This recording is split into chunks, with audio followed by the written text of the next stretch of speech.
Yo, it's the Hammer. If you guys could go ahead and hit that subscribe button and then the little bell so you know when we are uploading awesome, amazing, geeky content. Alright, enjoy. Stop right there. I have something crazy to tell you. What if I told you that Iron Man and Thanos are basically the same? No! No! What's going on, Strictly Geek? I'm your host, David the Hammer Messick, and guys, we're gonna just dive on into this. Iron Man and Thanos being the same.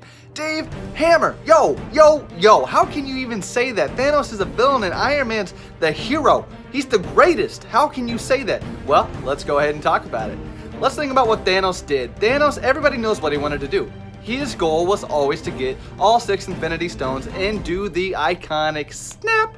There goes half the universe. Well, guess what? He did it. But why did he want to do this? Because Thanos literally had to watch his universe be destroyed because it ran out of resources. There was too many mouths to feed. And guess what? It got overpopulated to where they couldn't take care of the planet and everyone ended up dying off.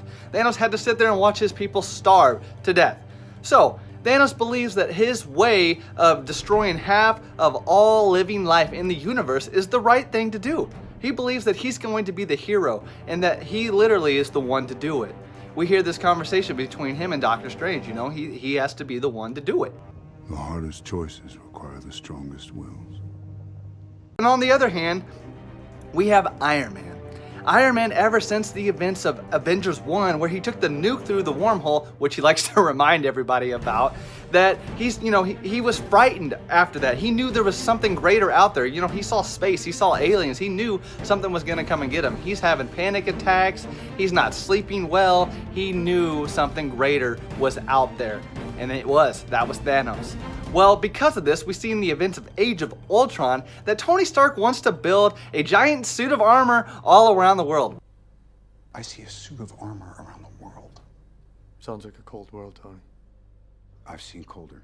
Stark believes that this is the right thing to do. He wants to stop something bad from happening from before it even happens. And he doesn't want to listen to anybody. Wow, who's that sound like? Thanos believes his way is the only way, and Iron Man believes he has to do this. Well, if you've seen Age of Ultron, that you know, Tony Stark created Ultron. So basically, Iron Man is the villain in Age of Ultron. Whoa! Yo, Hammer, Dave, did you just say that Iron Man is the villain? Guys, think about it. If he didn't create Ultron, there wouldn't have been a floating city getting destroyed, people's lives being ruined, places being destroyed, and people dying.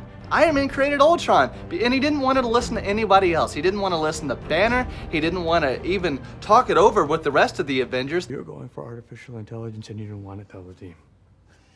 Right. That's right. You know why? Because we don't have time for a city hall debate.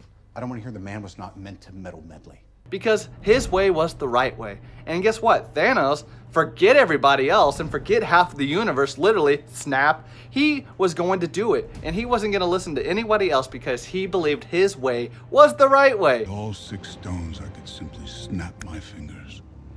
They would all cease to exist. I call that mercy. Wow, so they have something in common. They don't like to listen to people because they're literally the only right ones in the room. They have what you want to call a messiah complex. Iron Man doesn't do that. He's a hero. He doesn't have a messiah complex. Come on.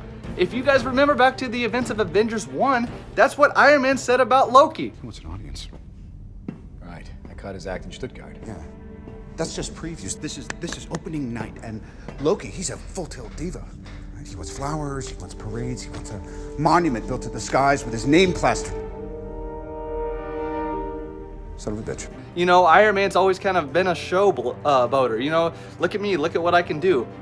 So Thanos, on the other hand, he wants to be recognized as all-powerful and the one that literally did the snap, the one who put everything in play in the universe. And nothing's going to stop these two because they don't listen to people. They hold grudges when they get angry. Iron Man doesn't hold grudges, really. Do we all remember the events of Civil War? That shield doesn't belong to you. You don't deserve it. My father made that shield.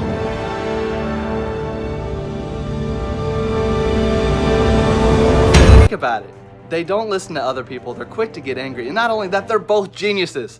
You know, Thanos knew who Iron Man was when they were fighting on Titan. Stark. You know me? I do. You're not the only one cursed with knowledge. You know, Thanos was aware that Stark was the one that ruined his plan in Avengers 1 with the wormhole and the nuke, and Iron Man at this time, he knew that there was something greater out there that was going to come get him. He just didn't know what. Both are geniuses in their own thing. I mean, think about it. Thanos waited till everything was in play in order to start getting the stones and complete his mission. Fine. I'll do it myself. They have this similarity of the Messiah complex. They don't want to listen to anybody else but themselves. They believe that their way is the right way. Now, I know, it's crazy. Dave, you're comparing one of the greatest villains of all time to one of the greatest heroes of all time. But am I wrong? Please, I would love to hear what you guys think. Let's think about this. They both believe that they're right. They both just want a better life for people. Iron Man's trying to create protection so nobody has to fight, so they can go home. Thanos believes he's right. In his own mind, he's the hero. He wants to save the universe so nobody else dies. And then he wants to just live that simple life. He wants to put things in order so life can go on for a long time. Guys, it's a crazy thought, but I'd love to hear what you think. I'm the Hammer with Strictly Geek, home of the Geek Elite.